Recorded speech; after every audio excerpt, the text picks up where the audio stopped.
திருச்சிற்றம்பலம். ஹரஹர நம பார்வதி பதே.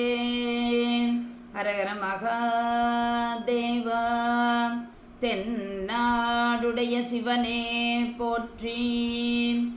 என் நாட்டவர்க்கும் இறைவா போற்றி. ஏகம்பத்துரை எந்தாய் போற்றி. பாகம் பெண்ணுரு ஆனாய் போற்றி. ஆடக மதுரை அரசே போற்றி. கூடல் இலங்கு குருமணி போற்றி. தென்தில்லை மன்றினுள்ளாடி போற்றி. இன்று எனக்கு ஆரமுது ஆனாய் போற்றி. காவாய் கனகத்திரளே போற்றி. கைலை மலையானே போற்றி போற்றி. திருச்சிற்றம்பலம். உணர்த்தில் உணர்வேன் உணர்த்தாயேல் நாயேன். கணத்தும் உணரும் வகை காணேன். உணர்த்தி என்னுள் பூண்ட மலமாயை கண்மம் போக்கி. சிவானந்தத்து ஆண்டு அருள்வை சொக்கநாதா.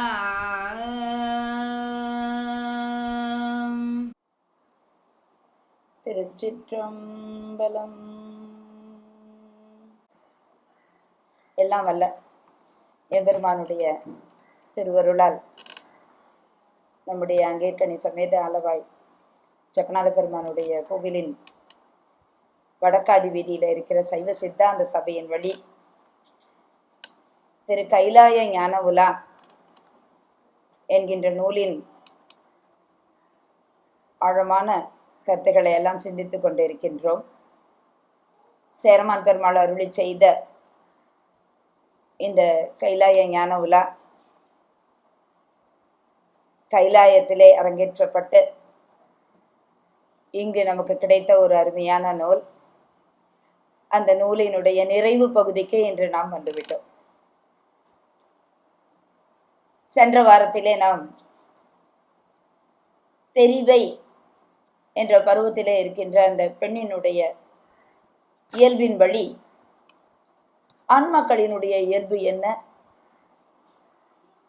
எம்பெருமானியே நினைந்து நிற்கின்ற அந்த ஆண்மக்களுக்கு இறைவன் செய்கின்ற அருள் எத்தகையது என்பதையெல்லாம் சிந்தித்தோம். 31 வயது வரைக்கும் உள்ள 25 31 வயது வரைக்கும் உள்ள பருவம் அந்த தெரிவை பருவம். இப்பொழுது பேரிளம் பெண் என்ற அந்த நிறைவான பருவத்திற்கு வந்திருக்கிறார். நல்ல பக்குவம் அடைந்த நிலை, பெண் அரசியாக கட்டுகின்றார். அந்த பக்குவ நிலை எப்படி தெரிகிறதுனா அவர்களினுடைய சொற்களிலே தெரியும். பொதுவாகவே ஒரு பக்குவ முதிர்வு அப்படிங்கிறது எதிலே வெளிப்படும் என்றால் அவர்கள் பேசுகின்ற அந்த பேச்சிலே தான் வெளிப்படும். அதை எடுத்த உடனே அழகாக சொல்லுகின்றார். பெண்ணரசாய் தோன்றிய பேரிளம் பெண்மையாள் பண்ணமரும் இன்சொல் பணிமொழியாள் மண்ணின் மேல் கண்டு கேட்டு உண்டு உயிர்த்து உற்றறியும் ஐம்புலனும் ஒன் தொடி கண்ணே உள என்று பண்டையோர் கட்டுரையை மேம்படுத்தாள். இங்கே பண்டையோர் என்று திருவள்ளுவரை காட்டுகின்றார். நமக்கெல்லாம் தெரிந்த குறள் தான். கண்டு கேட்டு உண்டு உயிர்த்து உற்றறியும் ஐம்புலனும் ஒன்தொடி கண்ணே உள என்கின்ற அந்த குறளுக்கு, அந்த குறளுடைய கருத்தை மேம்படுத்துபவளாக விளங்குகின்ற பெண் என்பதை இங்கே சொல்லுகின்றார். ஆக 5 புலன்களின் வழி அவளை காண்கின்ற அந்த தன்மையிலே மேம்பாடு தெரிகின்றது. கண்ணுக்கு மட்டும் அவள் மேம்பட்டவள் அல்ல, கேட்டு உண்டு உயிர்த்து என்று ஒவ்வொன்றிலும் மேம்பட்டவளாக இருக்கின்றாள் என்ற அந்த கருத்தை இங்கே நமக்கு புலப்படுத்துகின்றார். பெண் அரசாய் தோன்றிய, இப்ப அதான் இங்க இந்த இடத்துல ஒரு முக்கியமானது. பெண் அரசாய் தோன்றிய பேரிளம் பெண்மையாள் பண்ணமரும் இன்சொல் பணி மொழியாள். நல்ல இனிமையான சொற்களால் ஆன பணிந்த மொழி. பணிமொழி அப்படின்னா பணிந்த மொழி. பணிவு என்பது அந்த சொற்களிலேயே தெரிகின்றது. ஆக எந்த ஒன்றிலும் உள்ளத்திலே நிறைவு இருக்குமானால் அந்த சொற்களிலே பணிவு இருக்கும். உள்ளத்திலே எண்ணத்தால் நிறைவு, எண்ணத்தினால் நல்ல முதிர்வு இருக்குமானால் அது சொற்களிலே பணிவாக இனிமையாக அமையும் என்பதை இங்கே நமக்கு இந்த அடிகளின் வழி உணர்த்துகின்றார் சேர்மன். ஆக அப்படிப்பட்ட பேரிளம் பெண் முதல்ல ஆரம்பத்திலே அவளுடைய அழகின் மேன்மையையும் எடுத்து காட்டுற. தெரிவை பருவத்திலே சொன்னது போலவே இங்க பேரிளம் பெண் பருவத்திலும் பாதாதி கேசமாக அந்த அழகினுடைய அமைப்பை நமக்கு காட்டி செல்கின்றார். சென்ற வாரமே சொன்னது போல யாருக்கு பாதாதி கேசமாக சொல்லுவார்கள் என்றால் தெய்வத்தன்மை வாய்ந்தவர்களுக்கு. ஆக இப்ப இந்த பெண்ணை சொல்லுகிற பொழுது தெய்வத்தன்மை பெற்ற பெண். இது நுட்பமாக நமக்கு காட்டப்படுகிறது. அவளுடைய கால் விரலிலிருந்து ஆரம்பித்து நமக்கு சொல்லுகிறார். கண்ணாடி மண்டலம் போல் விட்டிலங்கு நல் உகிர் சேர் மெல் விரலாள் கட்டரவம் மஞ்ச பரந்தகன்ற அல்குலாள் ஆய் நலத்த வஞ்சி கொடி நுடங்கு நுண்ணிடையாள் என்று வரிசையாக சொல்கிறார். முதல்ல மெல் விரலாள். அப்ப அந்த விரலில் இருக்கின்ற அந்த நகத்திலே ஒரு பொலிவு இருக்கின்றது. இது எதை காட்டுகிறது அப்படின்னு சொன்னா உடம்பினுடைய ஆரோக்கியத்தை காட்டுவது. பொதுவாகவே இந்த உடம்புக்கு ஏதாவது வந்தனா உடனே அந்த நகத்தை தான் பார்ப்பது உண்டு. அந்த வகையிலே கால் பெரு விரல் நகம் நல்ல ஒளிமயமாக இருக்குமானால் அந்த உடம்பானது நல்ல ஆரோக்கியமாக இருக்கிறது என்ற ஒரு கருத்தை சொல்லுவார்கள். அந்த வகையிலே இங்கே காட்டுகிற கண்ணாடி மண்டலம் போல் விட்டிலங்கு நல் உகிர் சேர் மெல் விரலாள். அவளுடைய பாதத்தை இந்த விரல்களோடு வைத்து நமக்கு சொல்லியிருக்கிறார். கட்டாரவம் மஞ்சம், பாம்பு கூட அஞ்சுகின்றதாம். அஞ்சுகின்றது அப்படின்னு சொன்னா பயந்து போகிறது அப்படின்னு சொன்னா நம்மை விட மேம்பட்டதாக இங்கே இந்த பெண்ணினுடைய அல்குள் இருக்கின்றதே என்ற தன்மையிலே அது அஞ்சி நிற்கின்றது என்று நயம்பட காட்டியிருக்கிறார். கட்டரவம் மஞ்ச பரந்தகன்ற அல்குலாள் ஆய் நலத்த வஞ்சி கொடி நுடங்கு நுண்ணிடையாள். பொதுவாகவே இலக்கணத்திலே வஞ்சி கொடியை நுண்ணிடைக்கு ஓமையாக காட்டுவதுண்டு. இவரும் அவ்வாறு சொல்லியிருக்கிறார். எஞ்சாத பொற்செப்பிரண்டு முகடு மணி அழுத்தி வைத்தன போல் வளர்ந்து ஏந்தி ஒத்து சுணங்கும் சிதலையும் சூழ் போந்து கண்டார்க்கு அணங்கும் அமுதமுமாய் தோன்றி இணங்கொத்த கொங்கையாள்.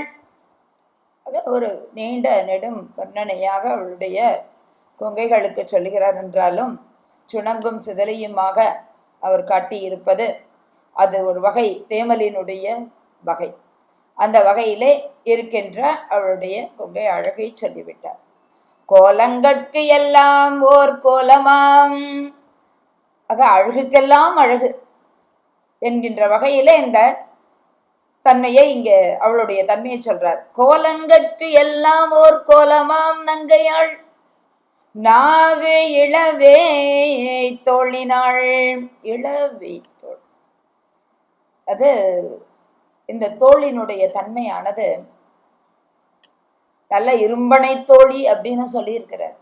அதன் பின்பு நல்ல ஒரு வீரமும் வேகமும் இருக்கின்ற பொழுது உள்ள தோள் அதன் பின்பு அது குலைந்து நிற்கின்ற தன்மையை பெற்றுவிடும். ஆக ஒரு பணிந்து குலைந்து அவர்களுடைய செயல்களிலே எல்லாம் ஒரு மென்மை மீண்டும் வந்துவிடும். அதை காட்டுவது போல இளவே தோழினாள் அங்கையால் காந்தட்குலம் பழித்தாள். அதை பொதுவாகவே சொல்வதுண்டு, காந்தள் மலருக்கு ஒப்பிட்டு சொல்வதுண்டு கை விரல்களை. அந்த குலமே அப்படியே இவளுடைய விரல்களை பார்த்து அங்கே ஆச்சரியப்பட்டு விரும்பி நிற்கின்றதாம்.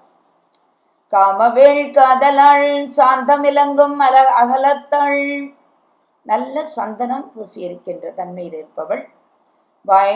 வாய்ந்துடனே ஏய்ந்து குவிந்து திரண்டு மறிந்து இருப்பால் தேய்ந்து துடித்த செம்பவளம் காய்ந்திலங்க. செவ்வாய்க்கு எவ்வளவு சொல்லுகிறார் பாருங்க. ஏன் இந்த செவ்வாய்க்கு இத்தனை சொல்ல வேண்டும்? ஏய்ந்து குவிந்து திரண்டு மறிந்து, ஏன் இதெல்லாம் இவ்வளவு சொல்லுகிறார் அப்படின்னு சொன்னா, அது ஒன்று சேர்ந்து குவிந்து இருக்கும், அதுக்கப்புறம் அது அந்த அந்த மறிந்துன்னா அதுல இருந்து நீங்க மீண்டும் விரிந்து இருத்தல், திரண்டு இருத்தல், இருபக்கம் தேய்ந்து இருத்தல், சிறுகி இருத்தல், துடித்து இருத்தல், இப்படி இவ்வளவு தன்மையை இந்த வாயானது பெற்று இருக்கிறது என்பதை இங்கே காட்டியிருக்கிறார். அடுத்து செம்பவளம் காய்ந்தில்லைங்க, செம்பவளம் கூட தோத்து போயிருங்கிற அளவுக்கு அவளுடைய அந்த செவ்வாயினுடைய நிறம். அவ உடனே இருக்கின்ற அந்த பற்கள் முத்தமும் தேனும் பொதிந்து முனிவரையும் சித்தம் திரைக்கொள்ளும் செவ்வாயாள்கிறார். ஆக அந்த பற்களும் அந்த அவளுடைய சொல்லும், இங்க தேன் என்று அங்கே காட்டியது அதுதான், தேனும் பொதிந்து அப்படிங்கிற. அப்ப இவ்வளவு அந்த வாய்க்கு சொன்னதனுடைய காரணம், இதுவரைக்கும் சொல்லப்பட்ட வகையில் அந்த பெண்களுடைய வகையில சொல்கிற மங்கையோ மடந்தையோ அறிவையோ பேசுபவள் இல்லை, தெரிவை பேசுபவள் தான் என்றாலும் எங்க பேசுகின்றாள்? இன்னும் அவன் அந்த மலர்த்தார் தாரான் என்கின்ற வகையிலே இறைவன் மீது கோபித்து பேசுகின்றாள், அவ்வளவுதான். ஆனா இங்கே இந்த பேரிளம் பெண் இறைவனை போற்றி புகழ்ந்து நிற்கின்றாள். எப்பொழுதும் அவளுடைய வாயானது போற்றி கொண்டே இருக்கிறது, நல்ல சொற்களையே பேசிக்கொண்டிருக்கின்றது. அந்த தன்மையை தான் சொல்லுகிற வகையிலே ஏய்ந்து குவிந்து திரண்டு மறிந்து இருப்பால் தேய்ந்து துடித்த செம்பவளம் காய்ந்திலங்கு முத்தமும் தேனும் பொதிந்து முனிவரையும் சித்தம் திரை கொள்ளும் செவ்வாயாள் என்ற அவளுடைய செவ்வாயை, பனிமொழி கொண்ட அந்த செவ்வாயை, இன்சொல் பனிமொழி கொண்டவளை, இந்த அதுக்கு இலக்கணமாக இந்த வாயினுடைய அழகை சொல்லியிருக்கின்றார். அடுத்ததாக ஒத்து வரி கிடந்து அஞ்சனம் ஆடி மணிகள் உருவம் நடுவுடையவாயி பெருகிய தன்னங்கயலும் சலஞ்சலமும் தோன்றுதலால் வண்ணங்கடலனைய வாழ் கண்ணாள். அந்த ஒளி பொருந்திய கண்ணுக்கு அடுத்து சொல்லுகின்ற அந்த அடைமொழிகள், இரண்டு கண்களும் ஒத்து வரி கிடந்து, அந்த செவ்வரி அழகாக ஓடிய செவ்வரி, அஞ்சனம் அங்கே திட்டப்பட்டு இருக்கிறது. அந்த நடுவிலே இருக்கின்ற மணிகள் அந்த அந்த மணிகள் உருவம் நடுவுடையதாகி என்று அழகாக காட்டுறார். இப்படி கயலும் ஒரு பக்கம் கயல் போல தோன்றுகின்றது, மற்றொரு புறம் தன் கடல் போல தோன்றுகிறது என்று காட்டுகிறார். அந்த நீரோடு கூடியதான கண்ணிலே ஒரு ஈரம் இருக்கின்றது, அன்பு இருக்கிறது. அந்த சொல் வருகின்ற வகையிலே கண்ணிலே அருள் நிறைந்து நிற்கின்ற அந்த தன்மையை இங்கே நமக்கு இத்தனை நல்ல அழகிய அடைமொழிகளோடு காட்டியிருக்கின்றார். அடுத்ததாக ஒள் நிறைந்த குண்டலம் சேர்காதினாள், காது கோல குளிர் மதிய மண்டலமே போலும் மதி முகத்தாள், நல்ல குளிர்ந்த மதியம் போல அவளுடைய முகம் பார்க்கிறப்பவே பார்க்கின்றவர்களுக்கும் நல்ல ஒரு மகிழ்ச்சியையும் குளிர்ச்சியையும் தருவது போன்ற முகம். வண்டலம்ப யோசனை நாரும் குழலாள், ஒரு யோசனை தூரத்திற்கு அவள் கூந்தலினுடைய மனம் அங்கே வீசுகின்றதா. அது எதனால் சூடியிருக்கின்ற பூவினுடைய வாசனை. ஒளி நுதல் மேல் வாசிகை கொண்டு வடிவமைத்தாள், அந்த நெற்றியிலே நல்ல வாசிகை, இது நல்ல ஒரு கலைநுட்பத்தோடு கூடியதான சுட்டி முதலானவை அவற்றை அவள் தரித்திருக்கின்ற தன்மையை சொல்றார். மாசில் சீர் பாதாதி கேசம் பழிப்பிலாள், பாதத்திலிருந்து கேசம் வரைக்கும் ஒரு குறையும் இல்லை. பழிப்பிலாள் அப்படின்னு ரொம்ப நன்றாக இருக்கிறதுன்னு ஒரு புறம் சொல்றது இருக்க, பழிப்பில குறையே இல்லைன்னு சொல்லுகின்ற போது அங்கே அதில் இருக்கின்ற ஆழம் நமக்கு புரிகிறது, அழுத்தம் கிடைக்கிறது. எப்பவுமே அப்படிதான், ஒரு சிலவற்றை நாம் சொல்லுகிற போது நேரடியாக இது இப்படிப்பட்டது அப்படின்னு ஒரு புறம் சொல்லுவது இருக்க, கொஞ்சம் கூட அப்படியெல்லாம் இல்லை என்று நாம் சொல்லுவோமானால் அதிலே ஒரு அழுத்தம் இருக்கு. இப்படி செல்ல வேண்டும் என்று ஒரு புறம் சொல்லிவிட்டு அப்படி சென்று விடாதீர்கள் அப்படின்னு 2 நெகட்டிவ் போட்டு சொன்னோம் அப்படின்னா அதற்கு ஒரு அழுத்தம் அதிகம். அதிலே அங்க உறுதி அமையும். ஒரு சிலவற்றை சொல்லுகின்ற பொழுது இவ்வாறாக நேரடியாக சொல்லுகின்ற ஒன்றை 2 எதிர் வார்த்தைகள் சொல்லி நமக்கு உணர்த்துவார்கள். அதுக்கெல்லாம் காரணம் என்ன அப்படின்னா, அங்கே அந்த வார்த்தைக்கு முக்கியத்துவம் தருவதும் அந்த வார்த்தையில இருக்கின்ற ஆழத்தை புரிய வைப்பதும் தான். இப்போ மணிவாசகர் சொல்லுவார், எம்பெருமான் நமக்கு அருளுகின்றான் அப்படிங்கிறது ஒரு சாதாரண வார்த்தை. இறைவன் நமக்கு அருளுவான் அப்படிங்கிறது ஒரு நேரான வார்த்தை. ஆனா அவர் எப்படி சொல்வார், அருளாதொழியான் அப்படின்னா கொடுக்காம போக மாட்டான். அப்ப கொடுக்காமல் இருக்க மாட்டான் அப்படிங்கிறப்ப எவ்வளவு அழுத்தம் வருகின்றது. அது போல இவள் எல்லா வகையிலும் சிறப்புடையவள், பாதாதிகேசம் சிறப்புடையாள் அப்படின்னு ஒரு புறம் சொல்லலாம். அதை விட பாதாதிகேசம் பழிப்பிலாள் என்கின்ற வகையிலே நமக்கு காட்டியிருக்கின்றார். அப்ப நல்காது ஒழியான் நமக்கு இங்கு என்று மணிவாசகர் சொல்லுகின்ற அந்த வார்த்தை இந்த இடத்துல நமக்கு வந்து ஞாபகத்துக்கு. கொடுக்காம போக மாட்டான், நல்காது ஒழியான். நல்குவான் அப்படின்னு சொல்றதுக்கும் நல்காது ஒழியான்னு சொல்றதுக்கும் என்ன ஒரு அருமையான ஒரு அந்த நுட்பம். அந்த மாதிரி இங்கே பாதாதி கேசம் பழிப்பிலாள் என்று காட்டுகின்றார். பாங்கமைந்த சீதாரி கொண்டு தன்மை புகைத்தாள், நல்ல சீதளமோடு இருக்கின்ற அந்த புகையை நல்ல நறுமணத்தோடு கொண்டதான புகை போட்டு அந்த அங்கே தன்னுடைய மேனிக்கு அந்த புகையினால் அழகு பண்ணியிருக்கின்றார். மாதார்ந்த பண்கவரும் சொல்லார், நல்ல சொற்களை உடைய பெண்கள், மாதார்ந்த நல்ல ஒளி வீசுகின்ற வகையிலே இருக்கின்றவர்கள் அவர்களும். யார்? அவள் கூட இருக்கின்ற தோழியர். அவர்களை சொல்லுகிறப்போ சொல்றார், மாதார்ந்த பண்கவரும் சொல்லார் பல்லாண்டு ஏத்த, இப்ப இவள் ஒரு புறம் இறைவனை போற்றி கொண்டிருக்கின்றாள், தலைவனை போற்றி கொண்டிருக்கிறாள். இவள் கூட இருக்கின்ற தோழியர் இவளை போற்றி கொண்டிருக்கிறார்கள். அத்தகைய சிறப்புடையவள் இவள். அதுதான் இந்த கருத்து.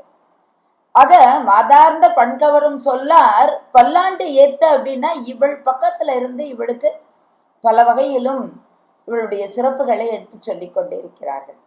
பாயொளி சேர் வெண்கவரி வெள்ளத்திடை இருந்து கவரி விசி அந்த இதுக்குள்ள இருக்கின்றாள் அவள்.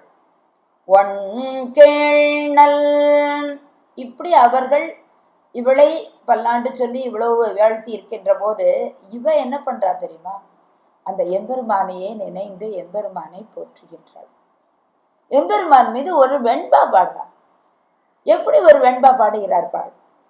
அந்த அவள் பாடுகின்ற வெண்பாவை இங்க சேரமான் பெருமாள் அப்படியே நமக்கு எடுத்து காண்பிக்கின்றார்.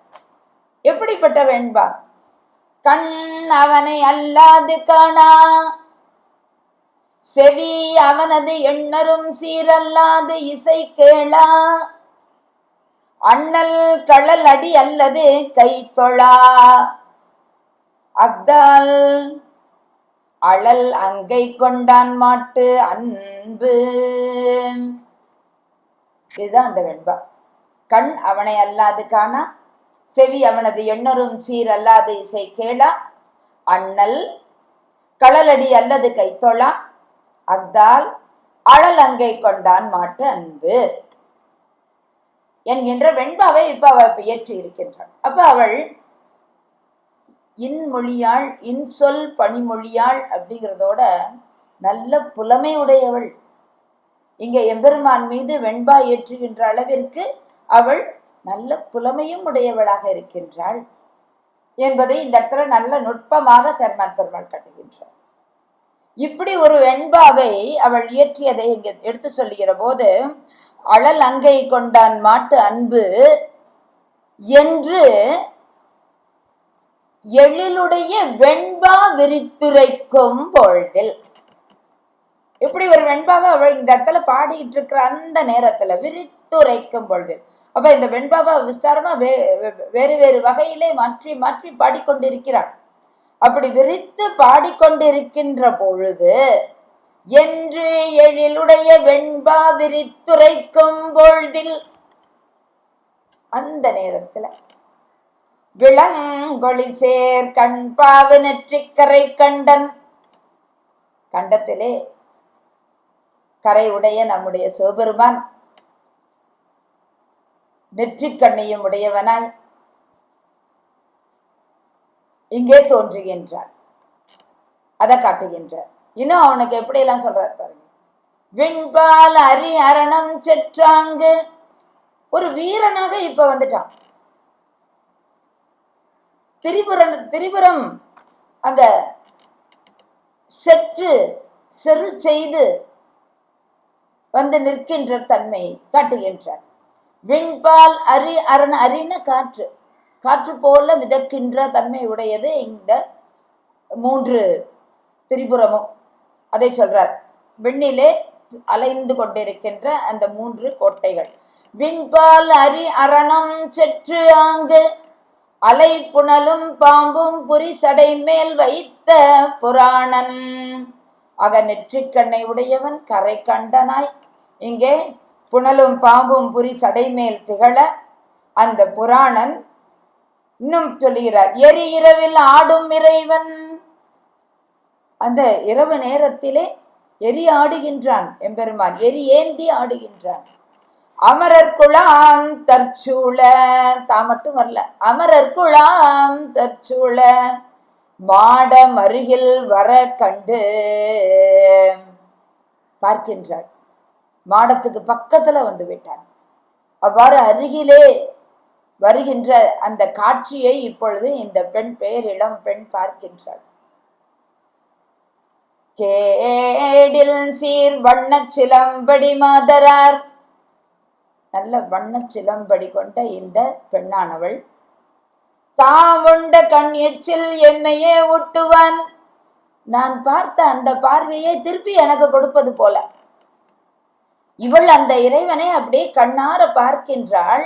இவள் பார்த்த அந்த பார்வையை அப்படியே தான் வாங்கி கொண்டு திருப்பி கொடுப்பது போல அவன் பார்க்கிறான். தாம் கொண்ட கண்ணெச்சில் தம்மையே ஊட்டுவான். இப்படி பார்க்கின்றான். அப்படி பார்த்த நிலையிலே அந்த பார்த்த தன்மையினால் இங்க என்ன ஆகின்றது அவள் சொல்றா பாருங்க. இப்ப அந்த இடத்துல அழகான வார்த்தை வைக்கின்றான்.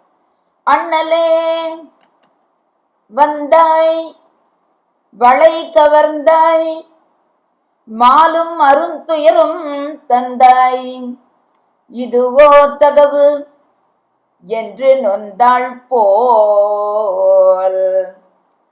போல்னு ஒரு வார்த்தை வச்சுட்டார். உண்மையிலே நொந்து போகவில்லை அவள். நொந்து போனவள் போல பேசுகின்றாள். அங்க தெரிவை இடத்து சொல்லுகிற பொழுது நொந்து பேசினான். இங்கே இவள் அந்த நொந்த வார்த்தையெல்லாம் கிடையாது. ஆனாலும் நொந்தாள் போல் சொல்லுகின்றாள். அண்ணலே வந்தாய், என் வளை கவர்ந்தாய், மாலும் அருந்துயரும் தந்தாய், இதுவோ தகவு, இதுவோ எமை ஆளுமாறு என்று அந்த இடத்துல எம்பெருமானிடத்து ரொம்ப ஒரு பணிந்த மொழியில சொல்றா. இதுவோ தகவு, இதுதான் தகவு என்றால் அப்படியே ஆகட்டும், இதுதான் அந்த இடத்துல பொருள்.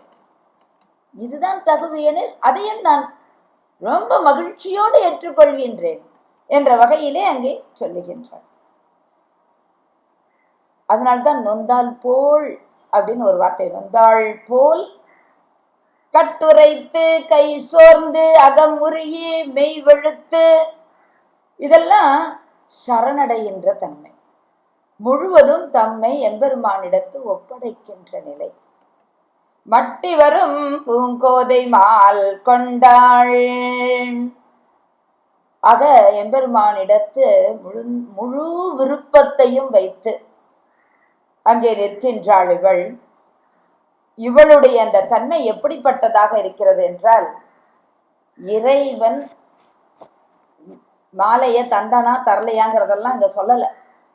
ஆனாலும் இவளுடைய எண்ணத்தை பாருங்கள் எப்படி இருக்குதுன்னா, நீ மாலையை கொடுத்தா கொடு, கொடுக்காட்டி இரு, எனக்கு அதை பத்தி ஒரு பிரச்சனையும் இல்லை, அது உன்னுடைய விருப்பம், இதுவோ உனக்கு தகவு அப்படின்னா அதுதான் உனக்கு உன்னுடைய தகவு என்றால் அப்படியே இருக்கட்டும் என்கின்ற மனநிலைக்கு வந்து இருக்கட்டுமே.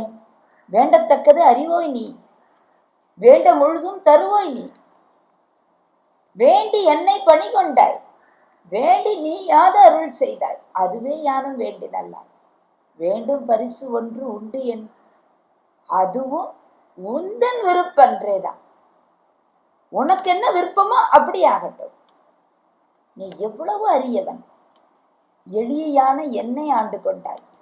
அப்ப எளியான என்னையும் நீ ஆண்டு கொண்டாய் என்றால் அவ்வளவு அரிதான நீ என்னையும் ஆண்டு கொண்டாயே, அதுவே எனக்கு ரொம்ப பெரிது என்ற அந்த ஒரு தன்மையை இங்கே உணர்ந்து விட்டாள்.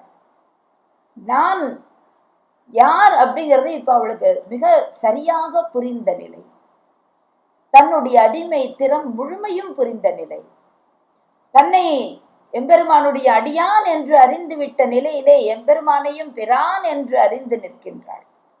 ஆக முழுமையும் உணர்ந்த நிலையிலே அவள் எதற்கும் அங்கே கலக்கம் இல்லை, அங்கே முழு தெளிவு இருக்கின்றது. இறைவன் எது செய்தாலும் அது நம்முடைய நன்மைக்கே என்கின்ற அந்த முழுமையான தீர்வு அவளிடத்து இருக்கின்றது. இதை அங்கே ரொம்ப அற்புதமாக காட்டியிருக்கின்றார் நம்முடைய சேரமான் பெருமான். ஏன்னா இது நம்முடைய அருளாளர்களுடைய வார்த்தைகள்லையுமே இதை நம்ம நிறைய பார்க்கலாம். உடுத்த துகில் கண்ட கண் கொண்டு மற்றினி காண்பதென்னு தானே சொல்வார். ஏன்னா என்ன அவர் சொல்லிட்ட பாடுகின்ற போது என்ன சொல்றார், கண் அவனை அல்லாது காணா, செவி அவனது எண்ணரும் சீரல்லாது இசை கேளா, மற்ற எதையுமே என்னுடைய காது கேட்காது என்பது போல அவ்வளவு அழகாக உறுதியாக சொல்லிவிட்டார். அது இவ்வளவு உறுதி மனதிலே இருக்கின்றது என்பதைத்தான் இந்த பகுதி இந்த பெண்ணினுடைய பக்குவத்திலே வைத்து நமக்கு காட்டியிருக்கின்றார் சேரமான் பெருமாள். இந்த சேரமான் பெருமாள் பொன்வண்ணன் தந்தாதியில சொல்லுகின்ற போதும் சொல்லுவார், முழுமையை நான் உன்னிடத்தை வைத்தேன், கண்ணு காது என்பது மட்டுமல்ல, சிந்தனையே உன்னிடத்து தானே வைத்திருக்கிறேன் சொல்லுகிறார். சிந்தனை செய்ய மனம் அமைத்தேன், செப்ப நான் அமைத்தேன், வந்தனை செய்ய தலை அமைத்தேன், கை தொழ அமைத்தேன், வந்தனை செய்வதற்கு அன்பு அமைத்தேன், மெய் அரும்ப வைத்தேன், வெந்த வெண்ணீர் அணியீசற்கு இவை யான் விதித்தனவே. எம்பெருமான் நமக்கு வைத்தார் அப்படிங்கிறது ஒரு பக்கம். வாழ்த்த வாயும் நினைக்க மட நெஞ்சும் தாழ்த்த சென்னியும் தந்த தலைவன். ஆக எம்பெருமான் நமக்கு இதுக்காக தான் இதெல்லாம் கொடுத்திருக்கிறாருங்கிறது அது பொதுவான வார்த்தை. அது ஒரு அருளாளர்கள் சொல்ல நாம் புரிந்து கொள்ள வேண்டிய வார்த்தை. ஆனா இங்கே சேரமான் பெருமாள் பொன்வண்ண தந்தாதியிலே காட்டிய இந்த பாடலின் வழி இவர் தான் அவ்வாறு அமைத்துக் கொண்டதை சொல்றார் பாருங்க. எல்லாத்தையும் எப்படி சொல்றாரு? தன்மையில சொல்றாரு. சிந்தனை செய்ய மனம் அமைத்தேன், தான் அமைத்தேன். எம்பெருமான் அமைத்தார்னு சொல்லல, தான் அமைத்தேன்கிறார். இதுதான் அங்க தெளிவினுடைய அடையாளம். நான் அதற்கு அமைத்துக் கொண்டேன், எனக்கு வேற எதுவும் வேண்டாம். இந்த மனம் முழுவதையும் உன்னை சிந்தனை செய்வதற்கே அமைத்துக் கொண்டேன். உன்னை பற்றிய புகழை செப்புவதற்கு இந்த நாவை நான் அமைத்துக் கொண்டேன். இந்த உனக்கு உன்னை நான் வந்தனை செய்வதற்கு இந்த தலையை நான் அமைத்துக் கொண்டேன். கையை உன்னை தொழுவதற்கே அமைத்துக் கொண்டேன். எவ்வளவு உறுதி பாருங்க. ஆக அந்த வார்த்தைகள்ல எவ்வளவு தெளிவை காட்டியிருக்கின்றார். வந்தனை செய்வதற்கு அன்பும். இந்த பந்தனை என்ன? உன்கிட்ட இருக்கிற அன்பை விடவா எனக்கு வேற பந்தனை இருக்கட்டும், அந்த அன்பு என்கின்ற பந்தம் இருக்கட்டும் என்ற வகையிலே காட்டுகின்றார். இப்படி எம்பெருமானுக்கு யான் விதித்தனவேன்னு சொல்லுகின்ற அந்த உறுதி தன்மையை இங்கே இந்த பெண்ணினுடைய தன்மையிலே வைத்து நாம் பார்க்க முடிகின்றது. ஆக ஒரு பக்குவம் அடைந்த ஆன்மாவினுடைய தன்மையை தான் இந்த பேரிளம் பெண் என்கின்ற இந்த பருவத்திலே வைத்து சேர்மான் பெருமாள் காட்டி இருக்கின்றாள். அவர் காட்டி இருப்பது நாம் அப்படி இருக்கணும் அப்படிங்கிறதெல்லாம் ஒரு பக்கம் இருக்க, அருளாளர்கள் எப்படி இருந்தார்கள் அப்படிங்கிறத நமக்கு உணர்த்துவது போலத்தான் இதெல்லாம் காட்டியிருக்கின்றன. பக்குவம் முதிர்ந்த ஆன்மாவினுடைய சொற்கள் எப்பொழுதுமே நன்மை பயப்பதாகத்தான் இருக்கும், இனிமை பயப்பதாகத்தான் இருக்கும். அதைத்தான் பண்ணமரும் இன்சொல் பனிமொழியாள்னு ஒரு பக்கம் காட்டினார். பாதாதி கேசம் பழிப்பிள்ளாள் அப்படின்னு சொல்றாருன்னா, அந்த பக்குவம் அடைந்த ஆன்மாவினுடைய எண்ணம் எல்லாமே ஒரு கொஞ்சம் கூட குறைவுபடாததாக இருக்கும். அதுதானே பழிப்பில்லாத எண்ணங்கள். அப்ப அந்த ஏற்றமுடையதான எண்ணங்கள், அதை இந்த இடத்துல வைத்து நமக்கு காட்டியிருக்கிறார்.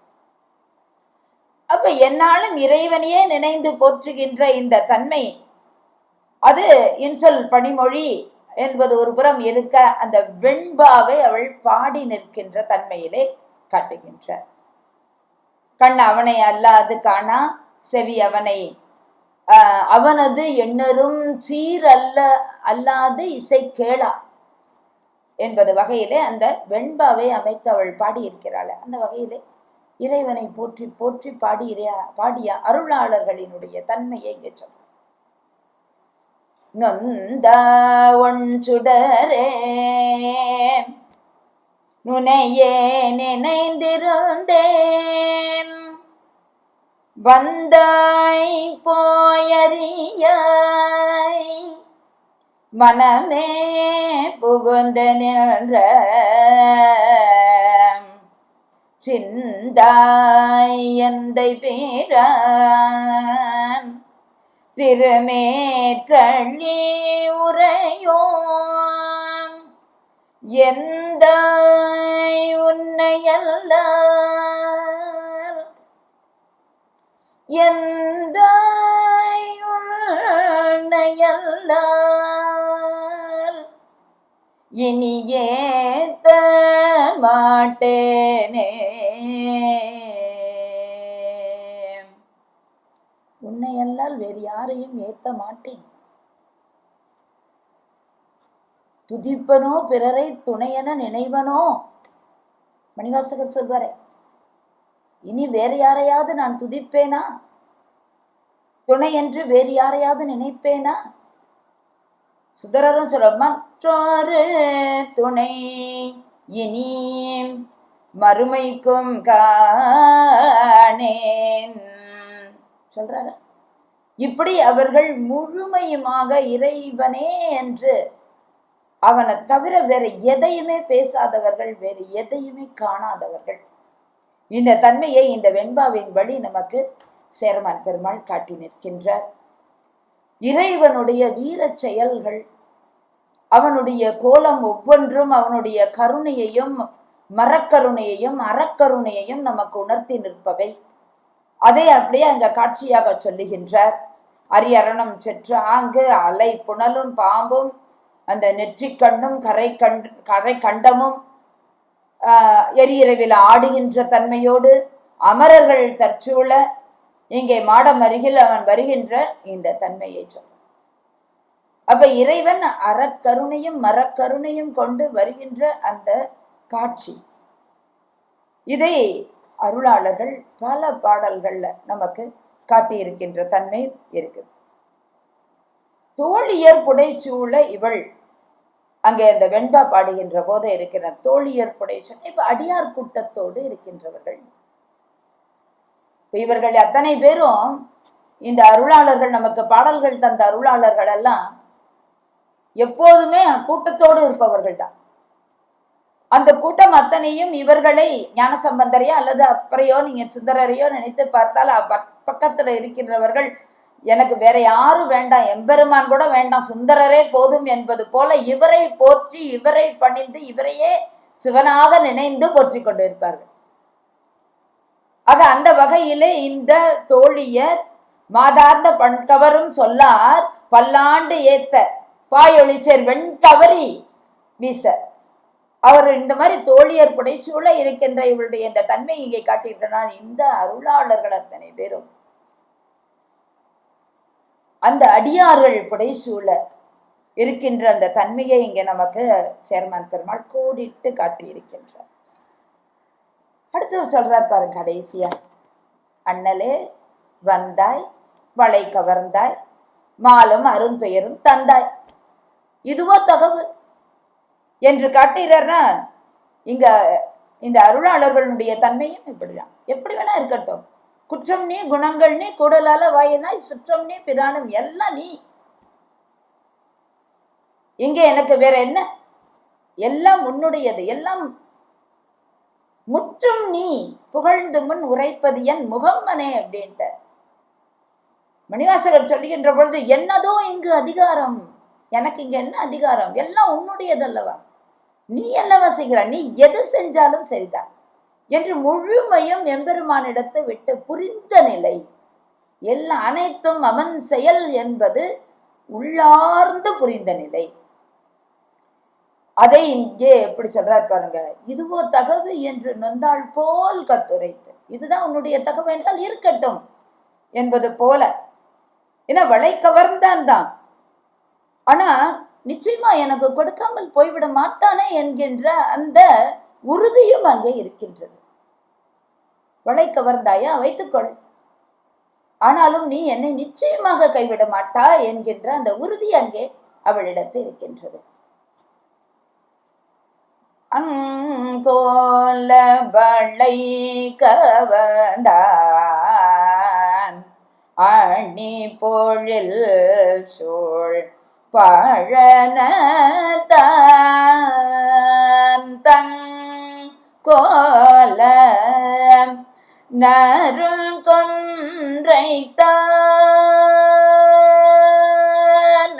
தங்கோல நறுங்கொன்றைத்தான்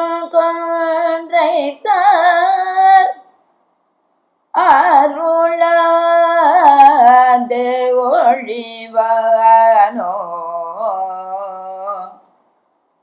வளை கவர்ந்தான் அணிப்பொழில் சொல் பழனத்தான் என்னுடைய வளை கவர்ந்தான், ஆனால் நறுங்கொன்றைத்தார் அருளாது ஒழிவனோ, அப்படி கொடுக்காமையா போயிட போறான். எத்தனை உறுதி பாருங்க அந்த வார்த்தை. இன்னும் அதே பதியத்துல என்ன சொல்றார்? வஞ்சித்தியன் வளைக்க வந்தான் வாரானே ஆயிடினும், என் வளைக்க வந்தான் அவன் வாரானே ஆயிடினான். அவன் மாலையை கொண்டுட்டு வரவில்லை என்றாலும் என்ன, அதனால ஒண்ணும் இல்லை என்பது போன்ற அந்த வார்த்தை வருகிறது. வஞ்சித்தியன் வளைக்க வந்தான் வாரானே ஆயிடினும். அதுல கடைசியில சொல்றான், அப்போது குஞ்சி பூவாய் நின்ற சேவடியாய். இந்த முக்கியமான வார்த்தை, கோடு இயையே.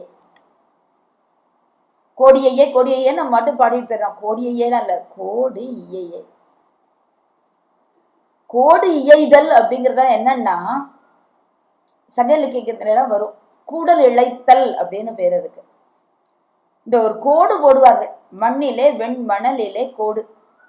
அது 2-3 வகையில அது சொல்லப்படுவது உண்டு. அதிலே சுழித்தல் அப்படிங்கிறது, அந்த சுழித்தல் இரட்டையாக வந்தால் எம்பெருமான் வந்து விடுவான், தலைவன் வந்து விடுவான் அப்படிங்கிறது.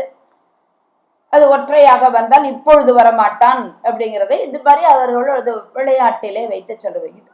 அதோடு மற்றொன்று உண்டு, என்ன என்றால், அவ்வாறு அவர்கள் வட்டமாக கோடு இழைக்கின்ற பொழுது, கண்ணை மூடிக்கொண்டு கோடு இழைக்கின்ற போது சரியாக வந்து அது அந்த ஆரம்பித்த இடத்திலே வந்து இணைந்து நிற்கும். அப்படி இணைந்து நின்று விட்டால் வந்துடுவான் தலைவன், இப்பொழுது வந்து விடுவான் அப்படிங்கிற குறிப்புன்னு அர்த்தம். இது சங்க இலக்கியங்கள்ல வருகின்ற ஒன்று. அதை இந்த இடத்துல அகப்பொருள் சார்ந்த இந்த பாடலிலே வைத்து அப்பர் பெருமான் நமக்கு காட்டியிருக்கிறார். என்ன காட்டியிருக்கிறார்? எம்பெருமான் வந்து விடுவான் எப்பொழுது அந்த கோடு வந்து அமைந்து விட்டார். கோடு நீயே அந்த கோட்டினை இயைத்து வைப்பாயாக, அதுதான் என்று அந்த இடத்துல அவர் கேட்டு பெறுகின்ற அந்த தன்மையை. நீ வளை கவர்ந்து விட்டு தார் கொடுக்கலன்னா பரவாயில்ல, நீ வரலனாலும் பரவாயில்ல, கோடை இயைத்து வை, நீ வந்து விடுவாய் என்கின்ற அந்த உறுதி எனக்கு இருக்கின்ற பொழுது அது எனக்கு போதுமே. எப்படி நீ வந்து விடுவாய் என்கின்ற குறிப்பு இருந்தால் போதுமே, கோடை இயைத்து வை என்பதாக அப்பர் பெருமான் அங்கே அந்த பாடலிலே காட்டியிருப்பார். இப்படி அருளாளர்கள் எம்பெருமானிடத்து என்னையும் நீ ஏற்று கொள்ளேன், என்னை நீ ஏற்று கொள்வாயா என்றெல்லாம் கேட்கின்ற அந்த தன்மையெல்லாம் பார்க்கின்ற பொழுது இந்த பெண்ணின் நிலை வைத்து அதை காட்டியிருப்பதை உணர முடிகிறது. சம்பந்தர் ஒரு திருவாரூர் தேவாரத்துல ரொம்ப அழகா, சம்பந்தர் எல்லா இடத்திலும் எல்லா வகையிலும் அவ்வளவு அருள் பெற்று நிற்கின்றவர். அவரும் ஒரு பாடல்ல ரொம்ப ஒரு பதியத்துல சொல்றார், ரொம்ப அற்புதமான பதியம். அந்த மாய் உலகாதியுமாயினாய் வெந்த பொடி பூசிய வேதியல் சிந்தையே புகுந்தான் திருவாரூர்யோம் எந்தை தான் என்னை ஏன்று கொள்ளும் கொல்லோ. இந்த திருவாரூர் இறைவன் என்னை ஏன்று கொள்வானா என்று ஞான சம்பந்த பெருமான் கேட்கிறாருன்னா பாருங்க, என்னையும் ஏன்று கொள்வானா, என்னையும் அவன் ஏற்றுக்கொள்வானா என்று அவர் கேட்கின்ற அந்த வார்த்தையில எவ்வளவு ஒரு சிறப்பு இருக்கிறது. அப்படின்னா எம்பெருமான் எவ்வளவு அரியவன், இந்த ஆன்மாக்கள் எவ்வளவு எளியவை. இப்படி எளிமையா இருக்கின்ற இந்த ஆன்மாக்களையும் இறைவன் ஆட்கொள்கின்றான், நிச்சயமாக ஆட்கொள்வான் என்கின்ற அந்த குறிப்பை தான் இதிலே வைத்து நமக்கு காட்டுகின்றார்கள். ஆக இந்த பாடலிலே இந்த பெண் மால் கொண்டாள் என்று நிறைவு செய்தாலும் கூட இறைவன் நிச்சயமாக ஒரு நாள் ஏற்றுக்கொள்ள, இதுல என்ன சந்தேகம் என்கின்ற உறுதியோடு அவள் வந்து நிற்கின்ற அந்த தன்மையை இங்கே நாம் காண முடிகின்றது. கட்டுரைத்து கை சோர்ந்து அகமுருகி மெய்வழுத்து மட்டி வரும் பூங்கோதை மால் கொண்டாள் என்று காட்டியிருந்தாலும் அங்கே அவளுடைய அந்த வார்த்தைகளிலே இதுவோ தகவு என்று கேட்கின்ற வகையிலும், அவளுடைய பணி இன்சொல் பணிமொழியாளாக இருக்கின்ற வகையிலும், கண் அவனை அல்லாது காணா செவி அவனை அவனது எண்ணரும் சீரல்லாது இசை கேளா என்கின்ற வகையிலும், அவனுடைய கடல் அடியை அல்லாது கை தொழாது அப்படிங்கிற வகையிலும் சொல்லி இருக்கின்ற அந்த உறுதியிலே அவன் என்னை நிச்சயமாக என்று கொள்வான் அப்படிங்கிற அந்த உறுதி நமக்கு நன்றாகவே தெரிய வருகின்றது. இவ்வாறாக அந்த தெரு வீதி, உலா வருகின்ற வீதி இருந்ததை சொல்கிறார். கொட்டிமை சேர் பண்ணாரும் பண்ணாரும் இன்சொல் பனை பெருந்தோள் செந்துவர்வாய் பெண் ஆரவாரம் பெரிதன்றே. கொட்டிமை சேர் அப்படிங்கிற வார்த்தையிலேயே நமக்கு இவர்கள் மானுட பெண்கள் அப்படிங்கிற அந்த குறிப்பு வந்து விட்டது. பண்ணாரும் இன்சொல் கொண்ட இந்த பெண்கள், செந்துவர் வாய் கொண்ட இந்த பெண்கள் இருக்கின்ற அந்த வீதியானது ஆரவாரம் பெரிதோடு, பெரிய ஆரவாரத்தோடு இருக்கின்றது. எம்பெருமான் வருகின்றான் என்ற நிலையிலே மகிழ்ச்சியான ஆரவாரத்தோடு இருக்கின்றது. விண் நோங்கி மஞ்சடையும் நீள் குடுமி வாழ் நிலாவிற்றிருந்த செஞ்சடையான் போந்த தெரு என்று நிறைவு பண்ற. அந்த தெரு இவ்வளவு மகிழ்ச்சியான ஆரவாரத்தோடு இருந்தது என்று நிறைவு செய்கின்றார். ஆக ஆன்மாக்களினுடைய ஆரவாரம் ரொம்ப பெரிதுதான். ஆன்மாக்கள் இறைவனுடைய அருள் கிடைத்து விடுமா, கிட்டி விடுமா என்கின்ற வகையிலே ஆரவாரித்து இருக்கின்ற தன்மை மிக பெரிதுதான். இருக்கட்டுமே, அந்த ஆரவாரத்திற்கு இடையிலே அவர்கள் பெறுகின்ற அந்த ஆனந்தம், எம்பெருமானுடைய மாலை கிடைக்கும் அப்படிங்கிற அந்த ஒரு எதிர்பார்ப்போடு, அது நிச்சயம் அப்படிங்கிற அந்த உறுதியோடும் அவர்கள் அங்கே நிற்கின்ற அந்த தன்மையிலே கிடைக்கின்ற ஆனந்தமும் எவ்வளவு, அதைவிட எவ்வளவு பெரிது என்பதை உணர்த்துவதாகத்தான் நமக்கு இந்த திரு கைலாய ஞான உலா அமைந்திருக்கின்றது. இந்த அளவிலே இதை சேர்மான் பெருமாள் நிறைவு செய்து இருக்கின்றார். ஒரு தொகுத்து பார்க்க வேண்டும் என்றால், ஒரு பேதை பருவத்து பெண் எப்படி இருப்பாள் அப்படின்னா, இங்கே சேர்மான் பெருமாள் எப்படி சொல்லுகின்றார்? தாய் சொல் இக்கணக்கு நோக்காள் காமனோர் நற்கணக்கின் மேற்சிறிதே நாட்செய்தாள் என்கின்ற வகையிலே தான் அந்த பெண்ணினுடைய தன்மை. அடுத்து பெதும்பை பருவம் அப்படின்னு பார்க்கிற போது, மணல் மேல் கோலம், அங்கே அழகாக காமன் உருவத்தை தீட்டிக் கொண்டிருக்கின்ற நேரத்தில் எம்பெருமான் வந்துவிட அவளுடைய அந்த தோற்றம், அந்த தோற்றத்தை சொல்லுகின்றார். நன்றறிவார் சொன்ன நலன் தோற்றும் நான் தோற்றும் நின்றறிவு தோற்றும் நிறை தோற்றும் நன்றாக அமையும்படி இருக்கின்ற நிலை இது பெதும்பை பருவம். அடுத்து மங்கை பருவம் என்று பார்க்கின்ற போது அவளுடைய ஒப்புமை நோக்கு, சூழொழியாம் தார் நோக்கும் தன் தாரும் நோக்கும், அவனுடைய ஏர் நோக்கும் தனது எழில் நோக்கும், பேரருளாளன் தோள் நோக்கும் தன் தோளும் நோக்கும் என்கின்ற வகையிலே ஒப்பிட்டு பார்க்கின்ற தன்மையை மங்கை பருவத்திலே காட்டினார். மடல் பாடுகின்ற வகையில் இருக்கின்ற அந்த ஒரு நிலையாக மடந்தை பருவத்தை காட்டுகின்றார். ஆனாலும் கூட காண்பார் முன் நாணலுறும் நெஞ்சம் ஒட்டாது ஆயத்தார்க்கு அஞ்சும் என்ற வகையிலே அந்த மடந்தை பருவத்தை காட்டினார். அறிவை பருவம் பொன்னா நாள் இல்லையா, பொன்ன நாள் அப்படிங்கிற வகையில இன்னிசையும் வீணையும் கொண்டு இருந்த நிலையை கூட விட்டு செல்லுகின்ற அந்த தன்மை இவளுக்கு வந்துவிடும். அனைத்தையும் பெற்றிருந்தும் அத்தனையும் அப்படியே விட்டு, ஏன்னா அவள் எல்லாரும் எழுகுவர் செல்வரை எல்லாரும் செய்வர் சிறப்பு என்று அவ்வளவு அத்தனையையும் சேர்த்து கொள்ள வேண்டும் என்று இருந்தவள் தான் இங்க எம்பெருமானை பார்த்தவுடன் அத்தனையும் விட்டு செல்லுகின்றாளே. அப்படி அவன் விட்டு செல்லுகின்ற அந்த நிலையை கண்ணிலே அவனுடைய உருவத்தை எழுதி கொண்டாலும் அவனை கைவிட்டு விட்ட அந்த நிலையையும் உணர்ந்து உருகி நிற்கின்ற தன்மை இந்த அறிவை பருவத்துக்கு காட்டுகிறது. தெரிவை பருவம் கொஞ்சம் பக்குவம் அடைந்த நிலை. பூவார அலங்கள் அருளாது போவானில், ஏன்னா சேர்மான் பெருமாள் இந்த வார்த்தையை அப்படியே வைக்கிறார். பூவார அலங்கள் அருளாது போவான், அவன் மட்டும் கொடுக்காம போனான்னா கண்டால் அறிவன் என்று நான் அவனை பார்க்குறப்ப நான் அவன் கேட்பேன் என்பது போல ஒரு அன்பின் மிகுதியினால் அந்த மாலையை பெற முடியவில்லையே என்கின்ற ஆதங்கத்தினால் அவன் மீது சிறிது கோபம் கொண்டது போல நொந்து சொல்லுகின்ற அந்த வார்த்தையாக அங்க தெரிவை பருவத்தின் அறிவித்தாள். ஆனா இங்கே பேரிளம் பெண்ணினுடைய பருவமானது அவ்வாறு நொந்து கொள்கின்ற தன்மை கிடையாது. இறைவன் எவ்வளவு அரியவன், எளியனாகிய நம்மையும் என்று கொண்டான். வேண்டி நீயாத அருள் செய்தாய், அதுவே யானும் வேண்டி நல்லால் என்பதாக இருக்கின்ற ஒரு பருவம். கண் அவனை அல்லாது காணாது, செவி அவனது எண்ணரும் சீர் அல்லாது இசை கேளாது என்ற வகையிலே அனைத்தையும் எம்பெருமானிடத்து விட்டு அவனுடைய அந்த அருளையே நோக்கி நிற்கின்ற அந்த தன்மையாக பேரிளம் பெண்ணினுடைய தன்மையை காட்டினார்.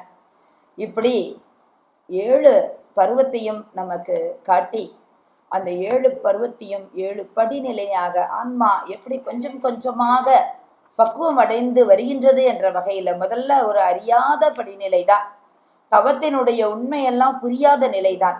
இந்த உலகமே பெரிது அப்படின்னு அந்தையே உலக வாழ்க்கையே பெரிது, அதிலே வெற்றி பெறுவதே பெரிது என்று இருக்கின்ற நிலைதான். அந்த எப்படி அந்த குழந்தை பந்தரில் பாவை அந்த ஒரு பொம்மையை எடுத்துக்கிட்டு அப்படி சீராட்டி பாராட்டி கொண்டு இருக்கின்றதோ அதுபோல இந்த ஆன்மாக்களானது தான் பெற்ற செல்வத்தை பேணுவதிலும் அதை பாராட்டி சீராட்டுவதிலுமாக இருக்கின்ற அந்த தன்மையை அந்த படிநிலை நமக்கு உணர்த்துகிறது. அடுத்த படிநிலை என்று பார்த்தால் தனக்கென ஆராய்ந்து சொல்ல முடியாத ஒரு நிலை, அறிந்து கொள்ள முடியாத நிலை என்றாலும் பிறர் காட்டியதை பிறர் சொன்னதை அவர் அப்படியே கேட்டுக்கொண்டு அதிலே ஆழமான ஒரு அறிவு இல்லை என்றாலும் அதிலே ஒரு விருப்பம் கொண்டு இருக்கின்ற நிலை. அடுத்த மங்கை பருவம், ஒப்பிட்டு பார்க்கின்ற பருவம். இறை என்று ஒருவன் உண்டு, ஆன்மாவும் இறையும் ஒன்றுதானோ என்று நினைக்கின்ற நிலை. அடுத்த மடந்தை பருவம், எம்பெருமான் சிறப்புடையவன், ஆன்மா எம்பெருமானுக்கு அடிமை என்பது புரிந்து விட்டாலும் அந்த எம்பெருமானை இன்னும் அடைய முடியாத அந்த ஒரு கட்டு, அந்த கட்டுக்குள் இருந்து வெளிவர முடியாத நிலையிலே இருக்கின்ற ஒரு நிலை. அடுத்த அறிவை பருவம் என்று பார்க்கிற போது கட்டிலிருந்து வெளிவந்து விட்டாலும் இறைவனை அறிந்துவிட முடியும் என்று ஒரு முனைப்போடு ஓடி சென்று நிற்கின்ற பொழுது இந்த முனைப்பு இருக்கின்ற வரைக்கும் இறைவனை கைக்கு கிடைத்தாலும் அப்படி எட்டி பிடித்து விட முடியாது என்பதை உணர வைக்கின்ற வகையிலே அந்த பருவத்தை, அந்த படிநிலையை நமக்கு காட்டியிருக்கிறார். அடுத்த தெரிவை பருவம் என்பது நல்ல பக்குவம் அடைந்த பருவம்தான். இறைவனை முழுமையுமாக உணர்ந்த பருவம், இறைவனிடத்து அப்படியே தம்மை ஒப்படைத்த பருவம். இருந்தாலும் கூட என்னை இங்கு விட்டு சென்றாயே என்று மணிவாசகர் எவ்வளவு அங்கலாய்த்து பாடியிருக்கிறாரோ நித்தல் விண்ணப்பத்தில், அதுபோல தன்னை அங்கே விடுத்து மற்ற அடியார்களை அழைத்து சென்ற தன்மையிலே என்ன அங்க புரிகிறதுனா, கண்டும் கண்டிலேன் அப்படிங்கிறதா. முதல்ல பார்த்தாச்சு, கிடைச்சிச்சு, அப்ப இப்ப அது கை நழுவி போய்விட்டது என்ற வகையிலே அங்க இருக்கின்ற அந்த ஆதங்கத்திலே வருகின்ற பலவாறான பிதற்றல்கள், அங்க பிதற்றல் தான் இருக்கும். எப்படியெல்லாம் பிதற்றும் அப்படின்னு சொன்னா, இந்த இறை அருள் பலவாறு கிட்டியாச்சு, அப்படி கிடைத்த அந்த அனுபவம் கைவிட்டு போய்விட்டதே என்பதனால் அந்த நிலைத்து நில்லாமையினால் வந்த புலம்பல், கண்டும் கண்டிலேன் என்று இருக்கின்ற வகையில் வந்த புலம்பல், அந்த பிரிவினால் வருகின்ற துயரம், அந்த துயரத்தினால் வந்த புலம்பல். இப்படி பிதற்றலோடு உரிமையோடு அவர்களை பழிக்கின்ற, இறைவனை பழிக்கின்ற தன்மையையும் அந்த அவர்களுடைய பாடல்களின் வழி நம்ம பார்க்கின்றோம்.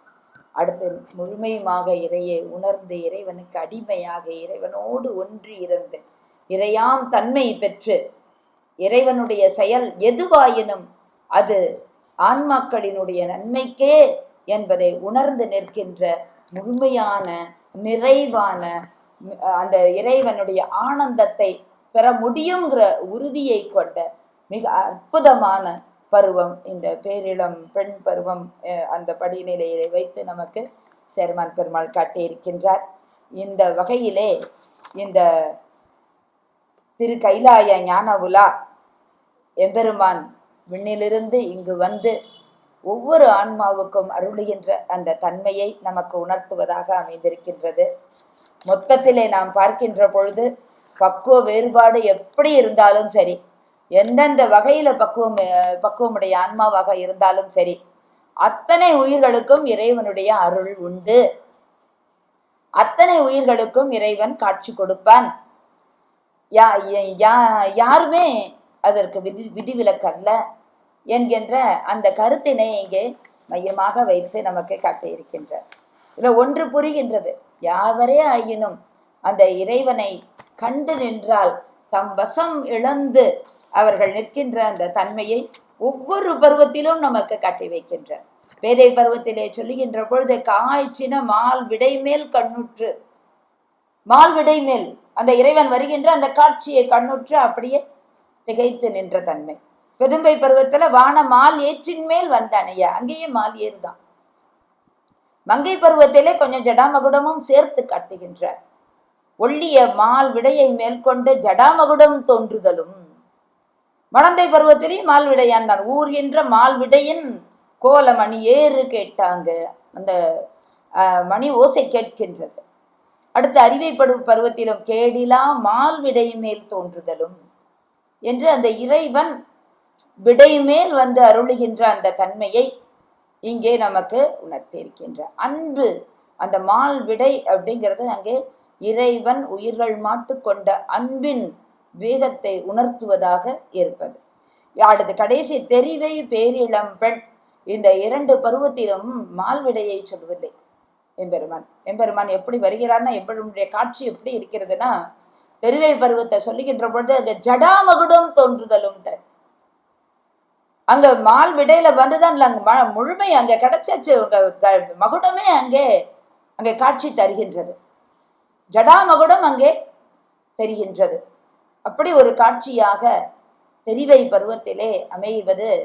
அது புரியணும் உனக்கு என்ன இதா, என்னுடைய முடியையே உனக்கு கொடுத்து விட்டேன், அடைக்கலமாக உனக்கு என்னுடைய முடியிலே நீ இருந்து கொள்ளலாம் என்பது போல எப்படி சந்திரனுக்கு அந்த சடையிலே ஒரு அடைக்கலம் கொடுத்தானோ அந்த அளவிற்கு இங்க தெரிவை பருவத்தவருக்கு கொடுப்பதற்கு தயாராக இருக்கின்றான் என்ற குறிப்பு அதிலே அமைந்திருக்கிறது. அடுத்து பேரிளம் பெண் என்கின்ற அந்த பருவத்தினருக்கு அவன் காட்சி கொடுக்கின்ற போது எல்லாமே அங்கே தெரிகிறது. அங்கு அதே ஜடாமுடிதான். அலை புனலும் பாம்பும் புரி சடைமேல் வைத்த புராணம், நெற்றிக்கண் கண்டக்கரை அத்தனையும் அவனுடைய அருளின் அடையாளம், அவனுடைய அறக்கருணையின் அடையாளம். அந்த அடையாளத்தை அங்கே காட்டி நிற்கின்றார். அமரர்கள் புடை சூழ வந்து இவர்கள் அந்த பேரிடம் பெண் என்ற பருவத்திலே இருக்கின்ற பக்குவம் அடைந்த ஆன்மாவை எம்பெருமான் சிறப்பு செய்கின்ற வகையிலே இதை காட்டியிருக்கின்றார். சுந்தரமூர்த்தி சுவாமிகள் இங்கிருந்து செல்லுகின்ற பொழுது அத்தனை பேரும் இங்கே அவரை வரவேற்று நின்றார்களே இல்லையா, அவர் பாடல்ல வைத்து அழகாக காட்டியிருப்பார்.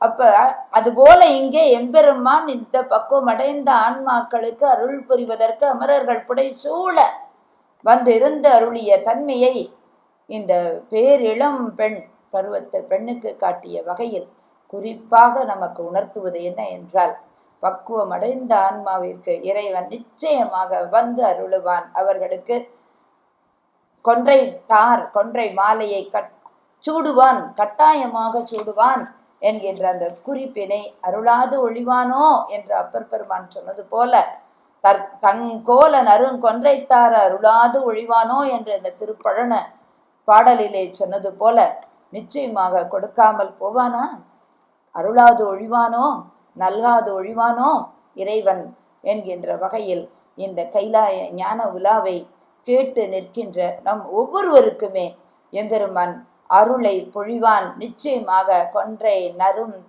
தருவான் என்கின்ற அந்த உறுதியை நாமும் கொள்வோம் என்று சொல்லி, இந்த அளவிலே இந்த கைலாய ஞான உலா என்கின்ற இந்த நூலை பற்றிய சிந்தனையை இந்த அளவிலே இன்னும் நிறைய சிந்திக்கலாம், மேலும் மேலும் சிந்திக்கலாம் என்றாலும் இந்த அளவிலே இன்றைய தினம் இந்த சிந்தனையை நிறைவு செய்கின்றேன். இதற்கு இவ்வாறு இந்த சிந்தனையை மேற்கொள்வதற்கு துணை நின்ற அத்தனை பேருக்கும், கேட்டு நின்ற உங்கள் அத்தனை பேருக்கும் என்னுடைய பணிவன்பான வணக்கத்தையும் நன்றியையும் தெரிவித்துக் கொண்டு நிறைவு செய்கின்றேன். நன்றி, வணக்கம். திருச்சிற்றம்பலம். வான்முகில் வளாது பெய்க மலி வளம் சுரக்க மன்னன் கோன்முறை அரசு செய்க, குறைவில்லாது உயிர்கள் வாழ்க. நான்மறை அறங்கள் ஓங்க, நர்த்தவம் வேள்வி மல்க. மேன்மைகொள் சைவ நீதி விளங்குக உலகம் எல்லாம். மேன்மைகொள் சைவ நீதி விளங்குக உலகம் எல்லாம். அரகர நம பார்வதி பதே, அரகர மகாதேவா. தென்னாடுடைய சிவனே போற்றி, என் நாட்டவர்க்கும் இறைவா போற்றி. ஆடக மதுரை அரசே போற்றி, கூடல் இலங்கு குருமணி போற்றி. காவாய் கனகத்திரளே போற்றி, கைலை மலையானே போற்றி போற்றி. திருச்சிற்றம்பலம்.